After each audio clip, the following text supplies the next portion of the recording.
Pessoal, então vamos continuar falando de integrais de linha, mas agora a gente vai ter uns resultados que são específicos, direcionados para campos conservativos.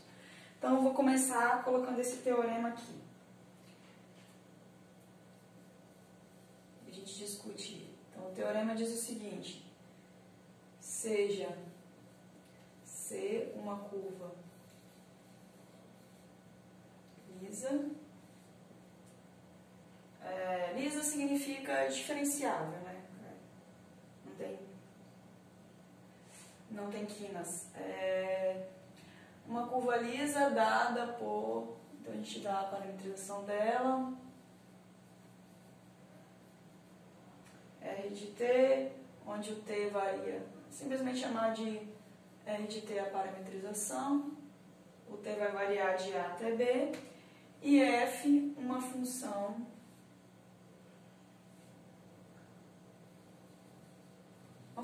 diferenciável.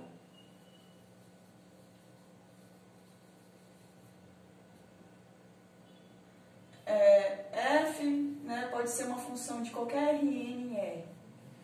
A gente vai usar como exemplo, normalmente n igual a 2 ou n igual a 3 para fazer as contas, mas nesse caso aqui poderia ser qualquer n.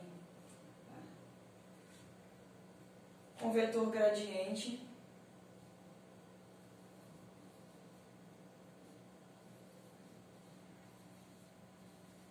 Então, o gradiente de f contínuo. Então, eu estou pedindo que o gradiente dele seja contínuo. Contínuo sobre a curva, sobre a imagem da curva, que eu vou chamar de C. E aí, então, a gente tem o seguinte: a integral em C do gradiente de f, a integral de linha, ela vai ser igual a f aplicado no ponto final menos f aplicado no ponto inicial. Então, eu tenho aqui, eu estou fazendo a integral de linha de um campo, que é o gradiente de uma função f, e eu obtenho que isso é exatamente a diferença da f aplicada nos pontos inicial e final. Final menos inicial da curva. Se a gente parar para pensar um pouquinho, isso lembra o teorema fundamental do cálculo. Quando a gente está integrando no intervalo uma função, a derivada de uma função, você pode pensar que o gradiente é a derivada da f, né? Então, se você está integrando a derivada de uma função em um intervalo, que seria a nossa curva, então essa integral é a diferença da função nos extremos do intervalo. Então, aqui seria a minha derivada, aqui o meu intervalo, isso é a diferença da função nos extremos. Então, isso é um análogo do teorema fundamental do cálculo, e é importante a gente pedir isso aqui para a gente poder aplicar ele, pedir que a derivada seja contínua. Vamos fazer a prova aqui, que é bem simples.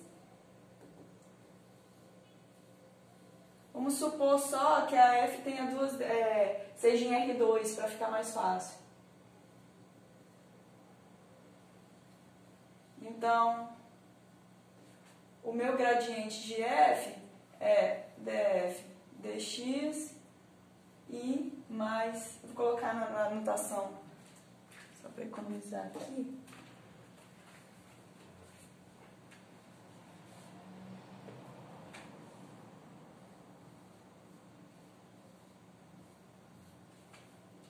E a integral em C do gradiente de f dr, isso fica a integral de A até B.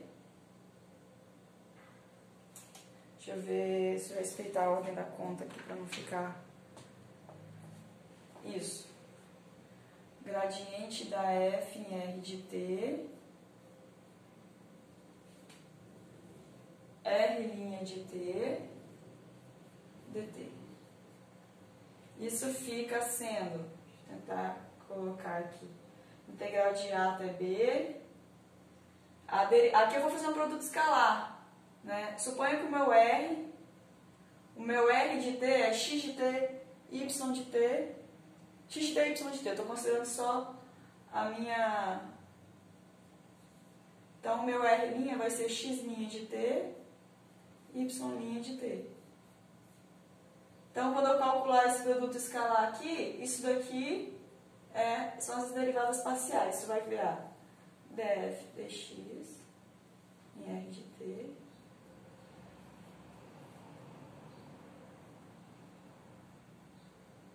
Desculpa, aqui é o x' de t, é isso aqui, ó. Cadê o meu apagador? Tá na minha mão. X' de t mais derivada de f com relação a y em r de t, y' de t. Isso tudo dt. Isso aqui virou o quê? Isso aqui virou, se a gente colocar isso...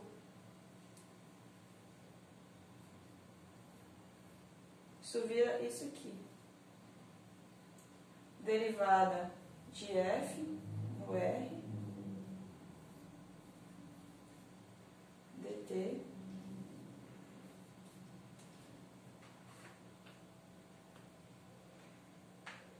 e isso fica...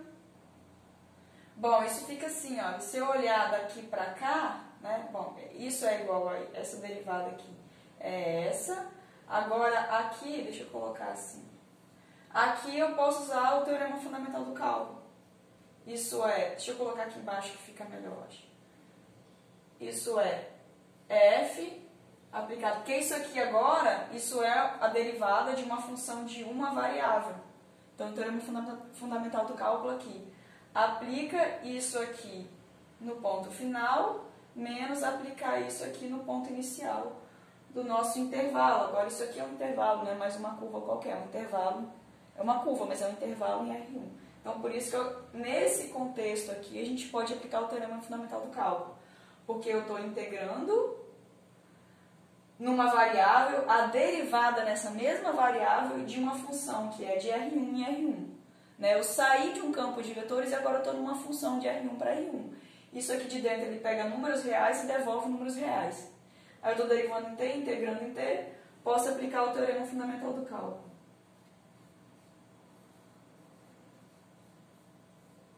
Pronto.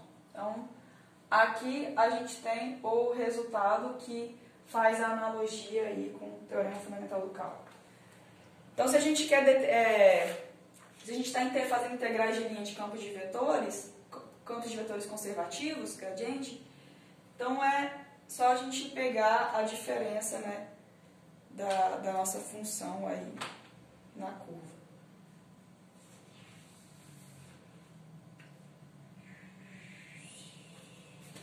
Deixa eu ver o que eu ia fazer agora.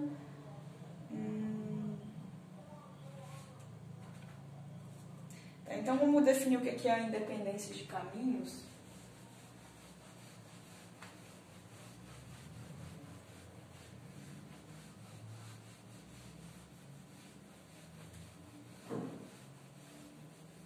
Que seria uma função C independente de caminhos. Vamos lá, vamos definir o que é, então, independência de... A gente diz que uma integral, dizemos que a integral, essa integral de linha aqui de um campo, ela é independente de caminhos.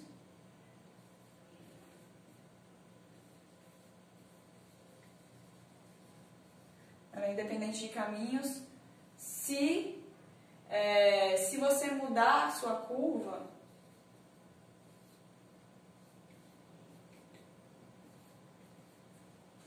sempre que você pegar uma outra curva, mas que começa e termina no mesmo ponto da anterior, então a integral não muda. Então, a gente diz que ela é independente de caminhos se essa integral, deixa eu fazer aqui mais, se essa integral em C1 é igual à integral em C2, sempre que C1 e C2 têm os mesmos pontos iniciais e finais. Então, você sai, se você quer integrar, você tem lá, se você tem que um campo integral independente de caminhos numa região, integrar ele assim nessa curva é a mesma coisa que integrar ele nessa outra curva. E isso é um resultado bom, porque a gente só precisa conhecer o ponto final e o inicial e não precisa se preocupar com a curva. Então, quando a gente fala de somente conhecer o ponto final e inicial da curva, a gente já lembra do resultado anterior. No resultado anterior, se você estava falando de campo que é o gradiente de uma função, de um campo conservativo, então você tinha que ele era independente de caminhos, porque você só precisava olhar o ponto final e inicial e não precisava saber qual era a curva que levava. Então,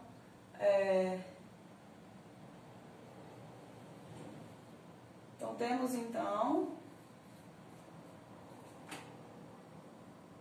que campos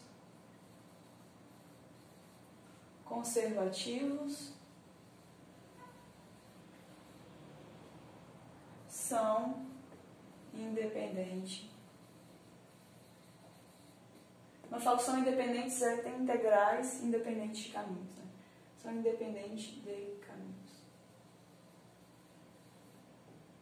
Então, isso é uma implicação. Se ele é conservativo, ele é independente de caminho. Tá? A princípio, a gente ainda não tem a volta. Uma outra observação é que, se eu estiver falando de uma curva fechada,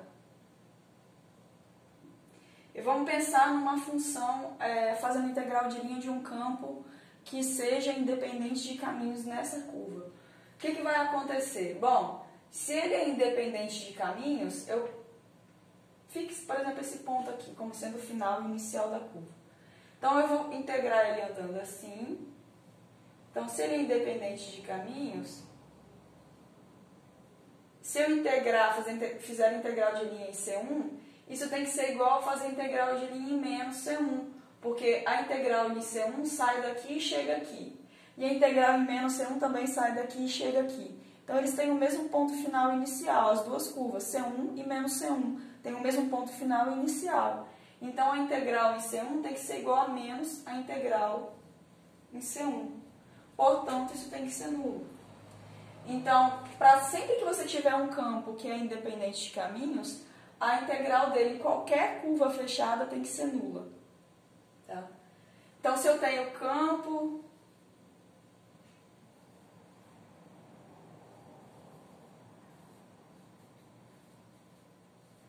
um campo com uma integral independente de caminhos,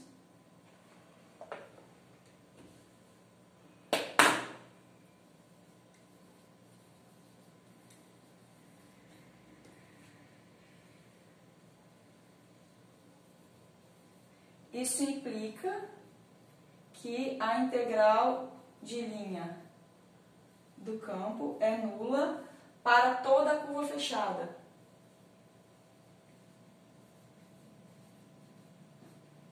Curva C fechada. Ficou um pouco confuso aqui para escrever, mas... Então, o campo ter integrais que são independentes de caminhos numa região implica que sempre que você integrar numa curva fechada, aquela integral vai ser zero. E o contrário, será que vale? Vale. Se você tiver um campo no qual toda integral em uma curva fechada for nula, então ele é independente de caminhos. Então, por outro lado,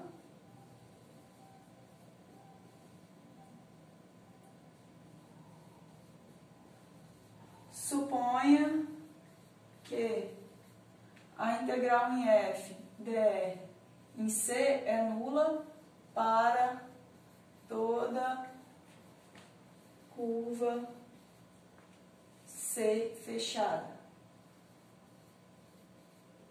E agora eu quero verificar que ele é independente de caminhos. Então, eu vou tomar duas curvas,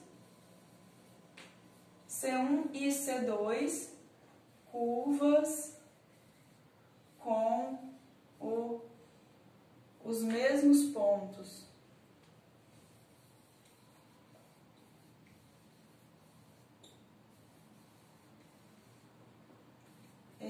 iniciais. Eu vou fazer de preto e de vermelho aqui só para dizer.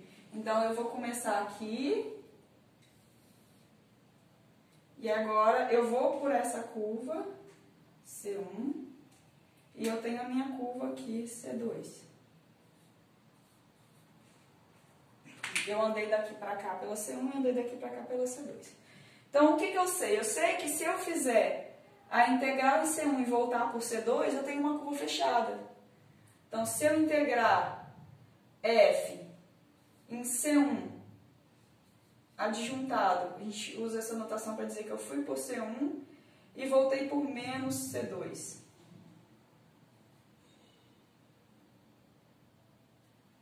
Se eu integrar o meu campo, isso aqui é zero. Só que isso daqui, por outro lado, é a mesma coisa que eu integrar em C1 e subtrair a integral em C2.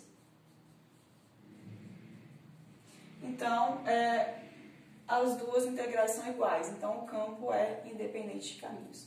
Então, a gente tem um resultado que caracteriza isso. São equivalentes.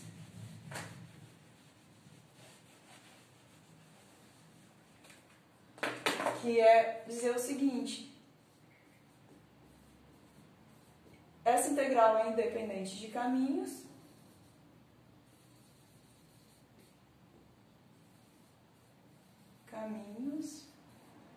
C e somente C,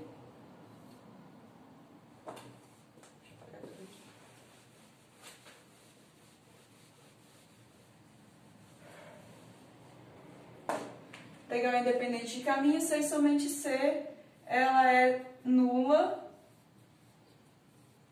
para toda curva fechada